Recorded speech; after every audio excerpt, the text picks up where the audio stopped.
Welcome back once again to Late Night Unboxing. Tonight we'll be reviewing the latest NECA Predator action figure from NECA Toyline. This particular figure is based on the famous video game Concrete Jungle. It's one of their best ones so far as in the NECA figures refers. First of all, I wanna say that I'm a really big fan of all Predator films to date, especially the first and second movies in the franchise. Predators is the weakest one and my least favorite. It sure has its moment. Now we just gotta wait for Shane Black's The Predator and hopefully it'll be more epic in some kind of way. Now moving on to the packaging, we get the NECA logo at the top and it says Predator with big red letters, and underneath it says Concrete Jungle. We get a pretty cool artwork of our main character holding a human skull, looking very badass and menacing. He's at the top of some kind of building and we get to see a nice background of the city. In the left side of the packaging you get the NECA logo at the top, then again it says Predator with big red letters and underneath it says Concrete Jungle. You get the same description in the right side of the packaging. And in the back we get more information about the City Hunter Predator. At the top of the packaging it says the city's your hunting ground, and we get another artwork of the Predator raising a human skull with his hands. And at the right we get 3 pictures of this action figure in 3 different positions. First picture description says over 30 points of articulation. In the second one it says full arsenal of weaponry, and the last one it says hunt down your prey. We get a description of the Scarface Predator below the artwork where it says Scarface, alias the New Way Devil. Includes 2 interchangeable heads, 3 hands, spear gun, maul, plasma caster and wrist blades. The lid opens to the side revealing 3 more pictures of this Predator figure in very cool battle posing. The inside of the packaging has an interesting design. At the bottom left it shows 79% of health, in the other side it says 31% of energy. At the top left it shows the map of the city, in the other side it shows the weapons he's equipped with. Very creative way to make the packaging for this particular figure based on a video game. Before we get to open this figure, let me give you a closer look inside the box. The City Hunter Predator comes with interchangeable head, plasma caster, wrist blades, spear gun, an extra hand, blaster and a maul. Okay, here we go.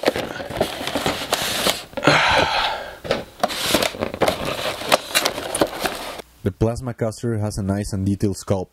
Paint tabs here are silver and black, giving that metallic look to it. It has a slider here which moves back and forward. It's very articulated, almost like an intelligent arm. The piece is made out of a soft plastic and you gotta be careful or else it will break easily. At the bottom it has 2 little pegs which attach to the back of the figure on its left shoulder.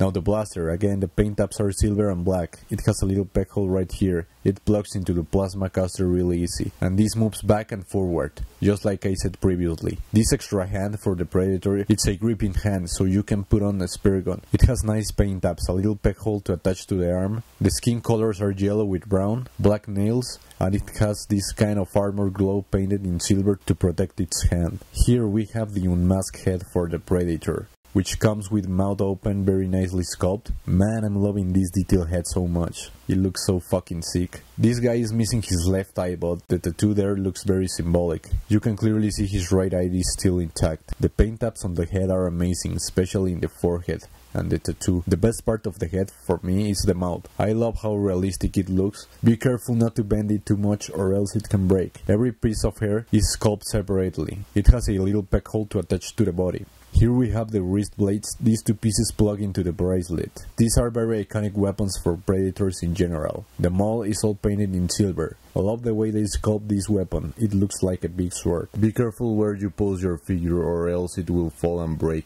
easily. The spear gun has a very cool and unique design we haven't seen before. This is one of my favorite accessories this figure has so far. The Scarface Predator holds the spear gun with both hands, but you'll have to use 1 interchangeable hand. Here's the Predator with his masked head on. This one has some peaks that come out from the forehead. The visor is very different from the classic Predator, and the mask itself has a more improved design. This mask is very similar to the one we saw in Alien vs Predator. This one is way better in terms of paint and sculpt.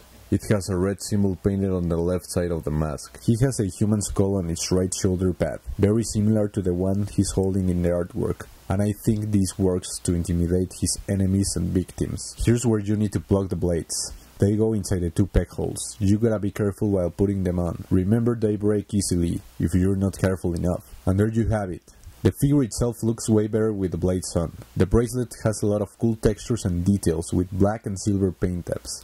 The right hand is removable, so you can put on the gripping hand, which we have right here.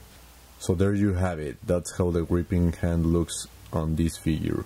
The bracelet on his left arm flips open so you can see the panel. Unfortunately, it has no extra paint tabs inside. It's mostly black with some silver, but I think it looks great this way and don't really think it needs any more details. Very happy they include this feature in the figure. The necklace is a loose piece and it's made out of animal skulls, I think. Going a little bit down onto the figure, you can see it has again a human skull on his belt. And then again you get some chainmail over here and a red loincloth which covers the front and back of the figure. The armor on its legs is made out of soft plastic, which is again painted in silver and black. Both sides of his legs are protected with metal armor. All of this is made out of a very soft plastic. The paint tabs are very well done. It's got some really nice peaks coming out of his metal belt. The armor metal boots he's wearing are so damn well sculpted and they do have some scary ass claws. For the articulation, the head moves just a little bit up and down and to the sides. The plasma caster also has some nice rotation. The gun bends up and down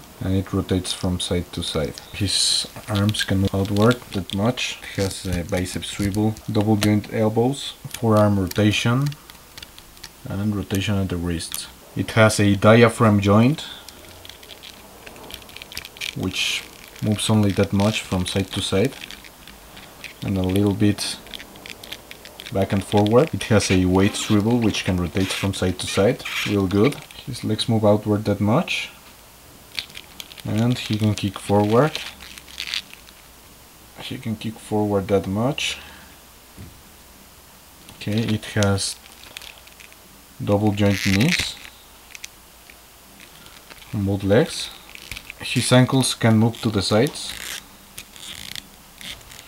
and they can move back and forward only that much. And it has two little peg holes at the bottom of his feet. In terms of articulation, this figure is super equipped. This Predator stands about 8 and 3¼ inches tall, but as you can see, he's not that really bulky at all. The jaw and the teeth looks scary-like for real. I don't know what you people think, but for me this is one of the best NECA Predator has given to us so far. Remember, this is a City Hunter Predator.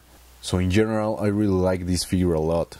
If you don't have it yet, then I don't know what you're waiting. Go get it as soon as possible. It's worth the price and it's got so many cool features, and it's the ultimate badass Predator.